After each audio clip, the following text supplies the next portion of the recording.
You're scrolling, you see a post. A mutual friend wrote a long, warm birthday message to someone you love, and in the small second before you register what you're looking at, your stomach drops. Today was theirs. You didn't send anything. You didn't call. You didn't remember. Immediately you start rehearsing the story you'll tell yourself. I was busy, I lost track, I'll make it up. But underneath the story is a quieter, worse thought. Maybe I don't love them the way I said I did. You've probably had this thought many times. There's a specific psychology behind why you keep having it.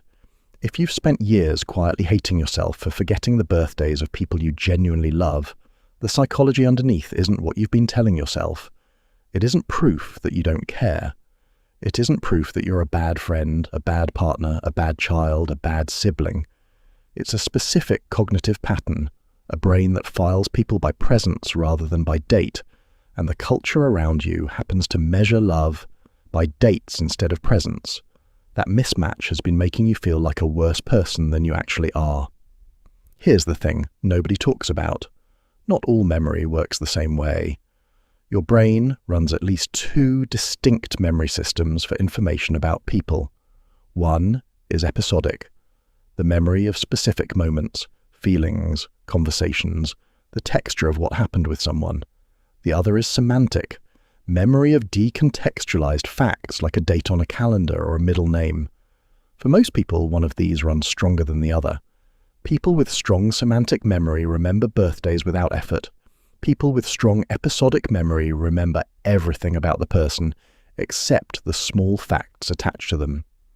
If your love for someone lives in the episodic system, in the memory of a specific afternoon you spent together, a phone call at 3 a.m, the way they looked when they told you something important, then your brain has filed them richly, deeply, and permanently. But their birthday lives in a completely different system. On a shelf your brain doesn't check as often. The love is in one place. The date is in another.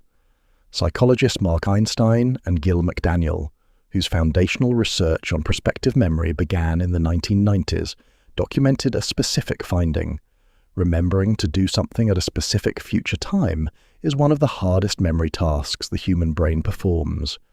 Time-based prompts like remember to call on the 17th are measurably harder than event-based prompts like remember to call when you see them next. Birthdays are time-based prompts, which means they require the memory system's least reliable retrieval mechanism. Canadian psychologist Endel Tulving established the distinction between episodic and semantic memory in the 1970s.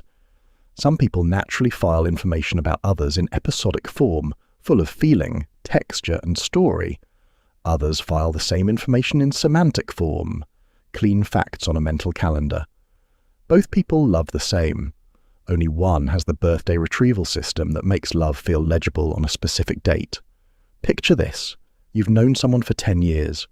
You've been present through their worst breakup, their first real job, the night they called you at 2 a.m. because they didn't know who else would answer.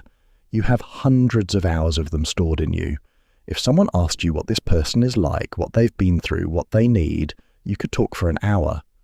All of that is stored in a rich, textured, deeply personal way.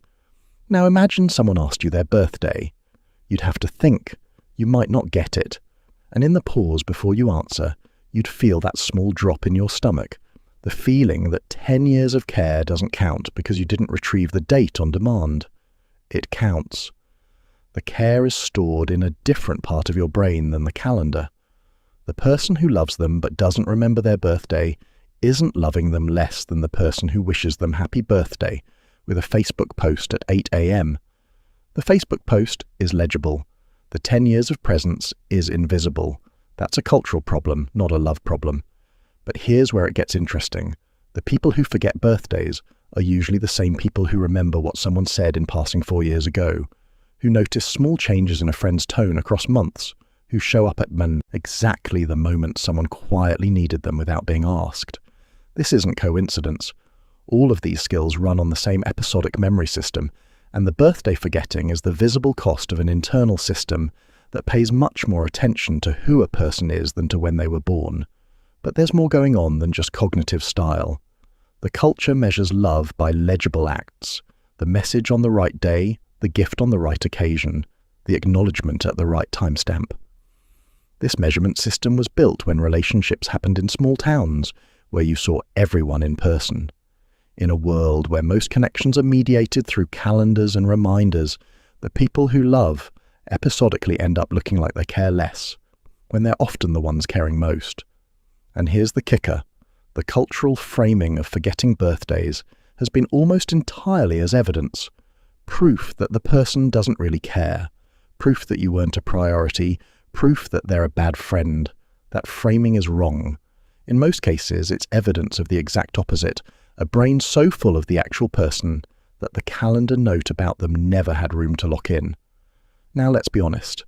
There's a version of forgetting birthdays that isn't just cognitive style. Some people forget on purpose. They avoid the acknowledgement because acknowledging the relationship would ask something of them they don't want to give. That's not what this video is about. If your forgetting is paired with genuine avoidance of the person, if you also stop returning their calls, if the birthday is one of many things you keep letting slide, because on some level you want the relationship to fade, that's a different pattern, and it deserves honesty rather than reframing. The reframe here applies to the person whose love is intact and whose calendar memory isn't. You probably know which one you are. The love, if it's still there, will be obvious to you.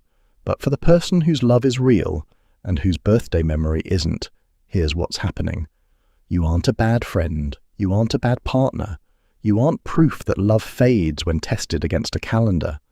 You're someone whose brain files people by presence, and the culture measures love by dates. The mismatch has been making you feel like a smaller version of yourself for years. It shouldn't. The love is in the right place. The date just isn't. The work isn't to become better at calendars.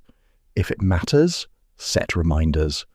Birthdays are exactly what the brain is bad at and phones are good at. But the deeper work is to stop reading date memory failures as love failures. Most of what you know about the people you love lives in a part of your brain the calendar never touches.